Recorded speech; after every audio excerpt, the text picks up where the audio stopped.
à l'automne, il est courant, c'est mes petits pense-bêtes. À l'automne, il est courant, c'est pour rien oublier, hein, de voir certains articles, vidéos, un peu moins podcasts, c'est vrai qu'il n'y a pas beaucoup de podcasts sur le sujet du jardinage, qui disent ramasse les feuilles mortes pour faire du compost. Et je voulais parler de ça aujourd'hui. N'oublie pas, ce serait bien, en fait j'ai pensé une autre phrase, ce serait bien que tu t'abonnes et puis que tu me mettes un petit like et que tu enclenches la cloche pour pas louper une seule des vidéos que je fais. Et puis lâche un commentaire aussi, c'est toujours. Moi j'y réponds. J'y réponds souvent, en tout cas. Alors, comment te dire? Je vais te passer le détail de qu'est-ce qui se passe, pourquoi les feuilles tombent en automne, machin. Tu vas sur Wikipédia, tu vas dans la barre de recherche de Google et tu auras la réponse. Voilà, c'est pas ça qui va être important. Par contre, là, ce que tu es supposé, tu auras un petit peu plus de mal à le trouver sur le web. Qu'est-ce qui se passe quand les feuilles tombent au sol? La réponse est très simple. La très grande majeure partie de la microfaune va avoir besoin que ton sol soit couvert d'une épaisse couche de matière organique afin qu'en dessous, l'ensemble de ce qui s'y trouve se retrouve au maximum et sur une très large proportion de temps hors gel. C'est indispensable. Dans les systèmes que je mets en place et dans ce que je t'explique au niveau du potager au naturel, il est indispensable d'avoir une faune. Indispensable. C'est avec cette faune, c'est par cette faune plutôt, que l'on élimine tout ce qui est produit, chimique ou pas.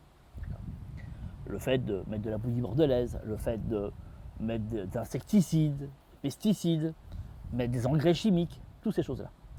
On ne les fait pas, on ne les fait plus, parce qu'on a une faune. Donc, là où la majorité des jardiniers iraient bien ranger leurs produits sur une magnifique étagère pour l'hiver, en faisant un petit inventaire de savoir qu'est-ce qu'il faut qu'ils remplacent, qu'est-ce qui est passé date ou pas, nous installons notre système pour que toute cette faune soit protégée pour l'hiver. C'est, tu vois, comme, je sais pas, un commercial qui passe son dernier sur les routes, son outil de travail c'est sa voiture, notre outil de travail c'est la faune.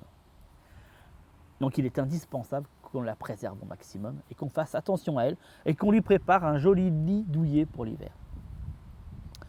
Donc fondamentalement, la très grande majorité des feuilles qui tombent au sol dans mon jardin, un peu plus de 80%, je n'y touche pas. Je ne les ramasse pas et je les laisse. Et je dirais même que j'encourage même, j'essaie d'intensifier sur les parcelles, autour des parcelles et surtout autour des arbres. À mon sens, je vais utiliser un mot très fort. C'est criminel d'aller ramasser des feuilles en forêt, dans la litière forestière. C'est criminel. J'ai vu des vidéos où des personnes vont en forêt, prennent des fourches bêches, enlèvent les feuilles qui sont tombées au bord des arbres, remplissent des sacs dans un objectif de faire du compost de feuilles. L'intention est très louable, très bonne, c'est juste que c'est criminel. Il y a des animaux qui comptent sur ces feuilles qui sont tombées au sol pour pouvoir survivre pour l'hiver. Il faut quand même le savoir, ça. C'est criminel. Donc les feuilles, on les laisse. Il y a des endroits où c'est moins, comment dirais-je, gênant. Je laisse à chacun, je dirais, l'opportunité de voir le mot gênant là-dedans. Mais, comment te dire, je ne vois pas l'intérêt d'aller ramasser quelque chose qui de toute façon, la phrase est mal construite, je vais te reprendre ça autrement. Regarde, tout autour de mes parcelles, t'en vois quelques-unes par là, machin, voilà. Les feuilles vont tomber dessus, d'accord? Il ne va pas se passer grand-chose, elles vont commencer un peu à se décomposer, mais pas tant que ça. Elles vont surtout commencer à se décomposer au début du printemps. C'est là où vraiment la décomposition prend effet. Pendant l'hiver, j'ai toute une faune qui va vivre en dessous. Et au début du printemps, elle va se décomposer. L'idée d'aller ramasser ces feuilles, de les mettre dans un composteur, pour pouvoir avoir du compost de feuilles que j'irai ramettre sur les parcelles, est totalement absurde. On est d'accord? puisque de toute façon, elles sont déjà sur mes parcelles et que de toute façon, elles vont se décomposer sur mes parcelles. Pourquoi j'irai les ramasser pour les mettre dans un composteur pour les remettre à nouveau Tu comprends ce que je veux dire? C'est encore une fois du travail inutile. C'est inutile. C'est passer du temps à quelque chose dont la finalité est identique que si tu n'avais rien fait. Laisse les feuilles sur tes parcelles. Elles vont se décomposer. L'effet, à la fin, sera le même. Tu auras du compost, mais là, pour le coup, pas que de feuilles. Le compost de feuilles, quand je vois certaines vidéos où les jardiniers utilisent le compost de feuilles qu'ils posent sur leur parcelle, ce message reste à tout le monde. Sans distinction. Le compost de feuilles a une utilité, pourrait avoir une utilité. Je préfère dire les choses comme ça. C'est quand on cherche à concevoir, à fabriquer son propre terreau. Il peut avoir aussi une utilité si ta terre est fortement argileuse et que tu as besoin de faire des semis en direct sur tes parcelles.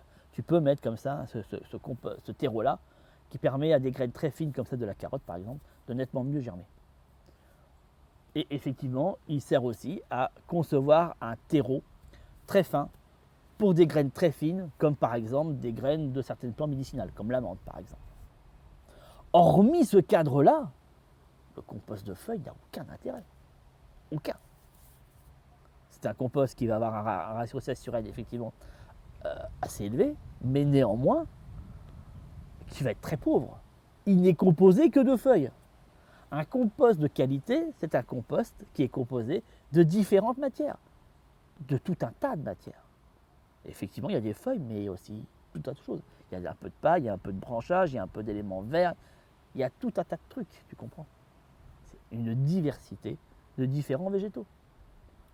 Donc, passer du temps à concevoir un terreau de piètre qualité, dans un objectif de remettre sur ses parcelles, est complètement inutile, sauf dans les cas de figure que je t'ai énoncés. Et pour ces cas de figure-là, en toute logique, tu n'as pas besoin de 3 tonnes. Hein. Clairement pas. Et ça peut se faire avec quelques feuilles ramassées de ci, de là, pas tout au même endroit. On ne dévaste pas un endroit. Cette espèce, tu comprends? Je trouve ça me heurte en fait, si tu veux. De voir que des jardiniers qui, je sais pas, tu vois, quand on aime cette activité du jardin, c'est qu'on aime la nature, c'est qu'on aime la regarder, la contempler, on aime aussi la sentir, on aime la toucher, on est quelque part amoureux de cette nature, donc on a envie de la préserver. Pourquoi on irait vers quelque chose de dévastateur, d'intrusif, tu vois, c'est pas logique, c'est complètement, tu vois, c'est disproportionné. On ne va pas en forêt dévaliser dans 3 mètres carrés l'ensemble des feuilles qui y sont, où à la fin on ne voit plus que l'humus qui est présent. Je vois des vidéos comme ça m'effraie moi. Et on le montre et on dit voilà la technique pour faire du compost de feuilles. Mon Dieu, quelle horreur, quelle horreur. C'est dramatique de voir ça. Laissez la nature tranquille, qu'est-ce qu'elle vous a fait? Tu ramasses une poignée par-ci, une poignée par-là, tu avances, tu déambules dans la forêt, si tu veux prendre la forêt, c'est pas ce que je ferais moi, mais bon bref. Tu prends des poignées par-ci par-là, pas tout au même endroit. Tu as de la vie à cet endroit-là, tu l'as détruit. C'est pas possible ça. Je parle aux personnes qui font ces vidéos-là. Je pense pas qu'ils les verront les miennes, mais bon. Je pense pas qu'ils les regardent. Mais au cas où, on ne sait jamais. On ne sait jamais. Donc voilà, donc si tu vois ces vidéos et tu dis ah c'est une bonne, non c'est une très mauvaise idée. Voilà, je te donne l'info, c'est une très mauvaise idée. Prends des feuilles par-ci par-là, dans les prairies, autour de tes chemins, de chez toi. Voilà, et constitue un sac avec ça. Ça donnera une petite quantité de terreau de feuilles, mais pour ce que c'est utile, ça suffit. Pas besoin d'en avoir plus que ça, quoi. Voilà. Donc, ensuite, qu'est-ce que j'ai oublié? Bon non, c'est tout en fait. Voilà, c'est tout. Non, ben c'est tout. J'ai fait le tour. Voilà. Et ben je te dis à rendez-vous dans une prochaine vidéo. Ciao, ciao.